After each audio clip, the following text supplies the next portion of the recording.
Welcome to Burlap Teachers. Enjoy the video. You start by verifying compatibility and updating the TV. This avoids later errors. Next, sign into your Apple ID on your iPhone and ensure Wi-Fi and Bluetooth are on so the phone and TV can discover each other. On the TV, open Settings and choose Apple Home or use the Home app on your iPhone to add an accessory. Once done, follow the on-screen Homekit code prompt. Enter or scan the code to initiate a secure pairing session. Now you'll authenticate and configure control options.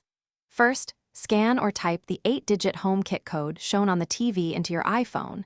This encrypts the connection and registers the TV to your home. Then assign the TV to a room, give it a clear name for Siri, and select accessory type so automations recognize it.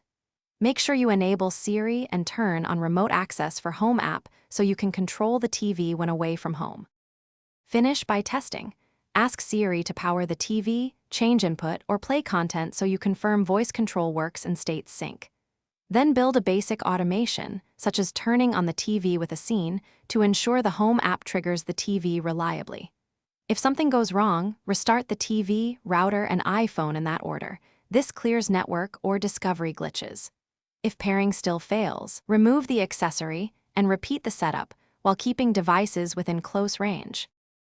Thanks for watching. Consider subscribing if this video helped you.